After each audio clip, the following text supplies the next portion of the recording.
Hello friends, welcome to Manoj Gupta Academy. Today we are going to start with class 10th geometry. Lesson number 5 coordinate geometry. Practice set 5.2 part 3. तो दोस्तों इसके पहले के भी video और basic parts आप जरूर देखिए, उसका लिंक आपको डिस्क्रिप्शन बॉक्स में मिल जाएगा. दोस्तों अभी तक आप लोगों ने इस चैनल को सब्सक्राइब नहीं किया तो प्लीज सब्सक्राइब और चैनल लाइक कीजिए और अपने फ्रेंड्स के साथ शेयर. दोस्तों यहाँ पे देखिए क्या है, 7th क्वेश्चन में दिया है find the centroids of the triangle whose vertices are given below. यहाँ पे 3 वर्टाइसेस दिए गए हैं, हमको सेंट्रॉइड्स का निकालना है. ये हमने सेंट्रॉइड्स बना दिया है. इसको सपोज ए सपोज करो, ये बी, ये सी, और यहाँ पे ये जो पॉइंट आएगा ये क्या रहेगा हमारा जी, और इसी को हमको फाइंड करना रहेगा. सेंट्रॉइड्स का मतलब ये एक्स वाई को फाइंड करना रहेगा. ए की वैल्यू हमको दी गई है, बी की वैल्यू दी गई है और सी की वैल्यू दी गई है. हमको सिर्फ जी की वैल्यू सेंट्रॉइड्स जो है हमको फाइंड करना पड़ेगा. तो जो हमारा ए होगा ये क्या होगा x1 y1, बी होगा x2 y2 और ये सी होगा x3 y3. वही यहाँ पे भी आएगा, ये x1 y1, x2 y2 और x3 y3. यहाँ पे लिखो लेट ए जो है -7 6, बी 2 -2 एंड सी जो है 8 5 ऐसा दिया हुआ है. यहाँ पे हम लोग लिखते हैं x1 y1, x2 y2 और x3 y3. तो इसकी वैल्यू लिख लो, x1 की वैल्यू हो जाएगी और y1 की वैल्यू हो जाएगी 6, x2 की वैल्यू हुई 2, y2 की वैल्यू हो जाएगी -2, x3 की वैल्यू हो जाएगी 8 और y3 की वैल्यू हो जाएगी 5. लेट जी का क्या है x y is the centroid. ये सेंट्रॉइड है. यहाँ पे सेंट्रॉइड फॉर्मूला लगाओ, बाय सेंट्रॉइड फॉर्मूला, केंद्रव का फॉर्मूला लगेगा, केंद्रव सूत्र लगेगा. तो यहाँ पे क्या बनेगा, केंद्रव सूत्र क्या बोलता है, x equal to x1 plus x2 plus x3 upon 3. तो यहाँ पे भी x की वैल्यू मतलब केंद्रों का वैल्यू निकालना है.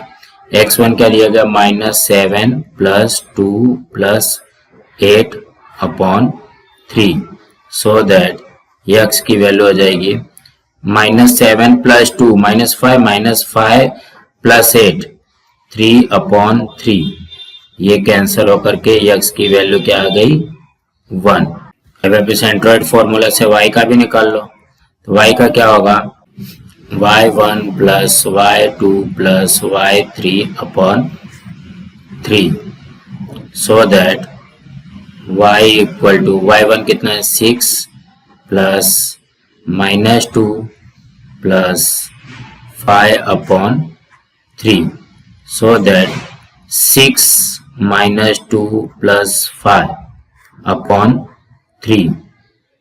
ये हो जाएगा y equal to 6 -4 6 -2 4 plus 5 9 upon 3. ये भी कैंसिल हुआ, y की वैल्यू क्या आ गई 3 आ गई. अब यहाँ पे आंसर लिख लो, the coordinates of the centroid are 1 3. अब हम लोग सेकंड करते, सेकंड भी वैसे करना है. यहाँ पे लिखो लेट ए का पॉइंट दिया गया है 3 -5, बी दिया गया है 4 3, सी दिया गया है 11 -4. ठीक है, तो ये क्या होता है हमारा x1 y1, ये होता है x2 y2 और ये होता है x3 y. So that x1 की वैल्यू हो गई 3 और y1 की वैल्यू हो गई -5. x2 की वैल्यू हो गई 4, y2 की वैल्यू हो गई 3, x3 की वैल्यू हो गई 11 और y3 की वैल्यू हो गई 4। उसके बाद let g x y be the centroid, यहाँ पे आएगा बाय सेंट्रॉइड फॉर्मूला।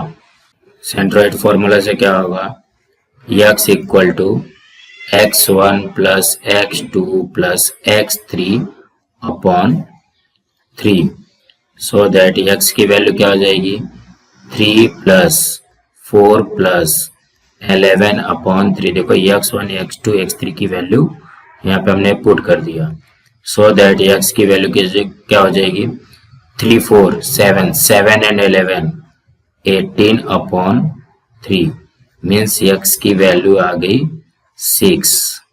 अब हम लोग y के लिए फाइंड करते हैं, y equal to y1 plus y2 plus y3 upon 3, so that y की वैल्यू भी हो जाएगी -5 प्लस 3 प्लस -4, सबकी वैल्यू हमने रख दिया अपॉन 3। तो अगर हम लोग यहाँ पे इसको सॉल्व करते हैं, -5 plus 3 -2 plus -4 upon 3, so that y की वैल्यू भी हो जाएगी -6 अपॉन 3, तो ये कैंसिल होकर के 2, सो दैट y की वैल्यू आई -2। आंसर लिख लो, the coordinates of the centroid are 6 minus 2। यहाँ पे लिखो लेट a 4 7 b 8 4 c 7 11। तो ये क्या होता है हमारा x1 y1, ये होता है x2 y2, ये होता है x3 y3, सो दैट हमारा x1 हो जाएगा 4 और y1 हो जाएगा 7, x2 हो जाएगा 8, y2 हो जाएगा 4, x3 हो जाएगा 7 और y3 हो जाएगा 11। फिर यहाँ पे let g x y be the centroid, इसको हम लोग सेंट्रॉइड मानते हैं, so that by centroid formula, centroid formula क्या है, x equal to x1 plus x2 plus x3 upon 3। तो यहाँ सो दैट x का वैल्यू हो जाएगा, x1 कितना है 4 plus 8 plus 7 upon 3, so that 4 plus 8 12 12 plus 7 19 upon 3। अभी यहाँ पे देखो ये कैंसिल नहीं हो रहा, तो इसको वैसे का वैसे ही लिख, x की वैल्यू हो गई 19 अपॉन 3। अब y की भी वैल्यू फाइंड करो, तो y की वैल्यू क्या होगी y1 plus y2 plus y3 upon 3, so that y की वैल्यू हो जाएगी 7 plus 4 plus 11 upon 3, so that y जो होगा 7 4 11 11 प्लस 11 22 अपॉन 3। यहाँ पे आंसर लिख लो, the coordinates of the centroid are 19 upon 3 and 22/3। So अब हम लोग नेक्स्ट क्वेश्चन करते हैं। यहाँ पे देखिए एट क्वेश्चन में क्या दिया है, in triangle A B C जी की वैल्यू दी गई है। हमको यहाँ पे जी की वैल्यू दी गई है is the centroid if A -14 -19 B ये दिया गया और फाइंड हमको सी का कोऑर्डिनेट फाइंड करना, मतलब जैसा हम लोग ने इसके पहले किया था वैसे ही करना है, बट यहाँ पे जी की वैल्यू हमको दी गई है, सी की वैल्यू फाइंड करनी। ए दी गई है -14 -19, बी दिया गया है 3 5, उसके बाद सी की वैल्यू हमको फाइंड करनी है और उसके बाद में हमको जी सेंट्रॉइड क्या दिया गया है, जी हमारा सेंट्रॉइड है -4 -7, तो ये क्या हो जाएगा x इक्वल टू -4 और y इक्वल टू हो जाएगा -7 और ये हो जाएगा हमारा x1 -14 और y1 हो जाएगा हमारा -19, x2 हो जाएगा 3 और y2 हो जाएगा 5। x3 हमको फाइंड करना है क्योंकि ये हमको c फाइंड करना है और यहाँ पे y3 भी हमको फाइंड करना है। देखो यहाँ पे ये x3 और y3 हमको फाइंड करनी है, तो यहाँ पे by centroid formula, centroid formula क्या है, x equal to x1 plus x2 plus x3/3। इसको सॉल्व कर लो, x की वैल्यू हमको दी गई है सेंट्रॉइड वाली -4 इक्वल टू x1 कितना दिया गया है -14 प्लस x2 3 दिया गया है प्लस x3 हमको फाइंड करनी है अपॉन 3। अब इसको सॉल्व कर लो, ये जो 3 है डिवाइड हो रहा है, इस हट जाएगा तो क्या हो जाएगा मल्टीप्लाई होगा और यहाँ पे आ जाएगा -14 प्लस 3 प्लस x3, ये हो जाएगा -12 इक्वल टू यहाँ पे -14 प्लस 3 -11 प्लस x3। अब यहाँ पे -11 है, इस साइड जाएगा तो क्या जाएगा +11 होगा इक्वल टू x3, तो यहाँ पे क्या होगा -1 equal to x3, so that हमारा x3 आ गया -1। अब y के लिए फॉर्मूला लिखो, y equal to y1 plus y2 plus y3/3। अब y की वैल्यू दी गई है -7, y1 दिया गया है -19, y2 दिया गया है 5 और y3 हमको फाइंड करना है अपॉन 3, सो दैट -7 डिवाइड हो रहा है तो यहाँ पे मल्टीप्लाई हो जाएगा और यहाँ पे आएगा -19 प्लस 5 प्लस y3, तो यह आ जाएगा -21 equal to -19 plus 5 -14 equal to y3, तो यह हो जाएगा -21 प्लस 14 इक्वल टू y3, ये हो जाएगा -7 equal to y3, so that y3 equal to -7। यहाँ पे आंसर लिख लो, द coordinates of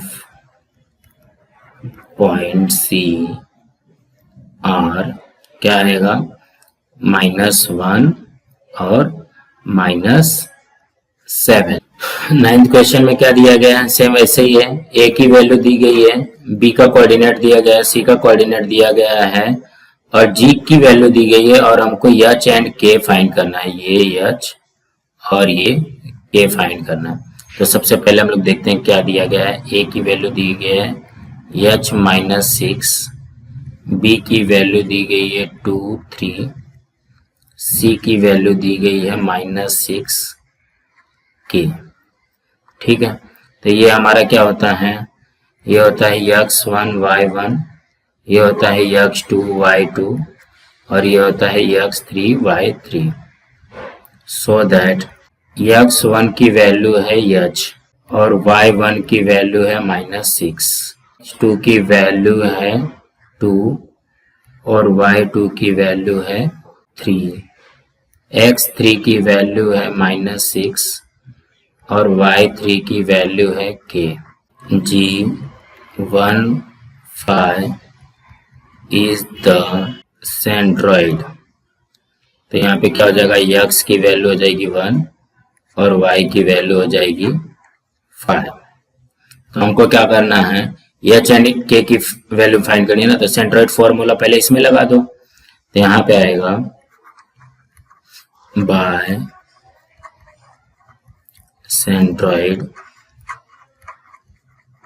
फॉर्मूला।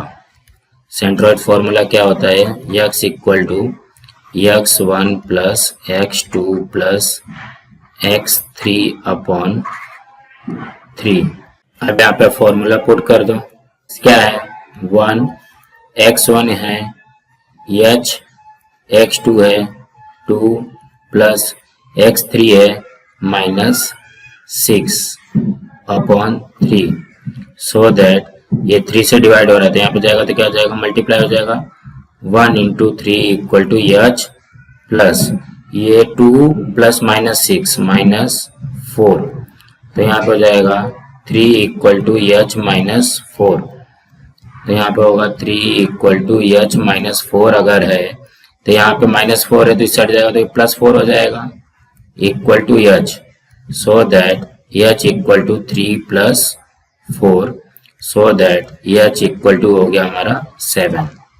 अब भाई y का फॉर्मूला लगा दो, y equal to y1 plus y2 plus y3 upon 3। तो y की वैल्यू क्या है 5 इक्वल टू y1 कितना है, y1 है -6 प्लस y2 है 3 plus k upon 3। So that 5 into 3 equal to -6 plus 3 plus k। 5 3 जा 15 प्लस -6 प्लस 3 -3 प्लस k, इस जगह 15 प्लस 3 इक्वल टू k। देखो -3 इस साइड है, इस साइड जाएगा तो +3 हो जाएगा, तो हो जाएगा 18 equal to k। So that k equal to 18। अब यहाँ पे आंसर लिख लो, आंसर में क्या लिखोगे, h इक्वल टू 7 और k इक्वल टू 18। सो दोस्तों इसके आगे के पार्ट हम लोग नेक्स्ट वीडियो में देखेंगे।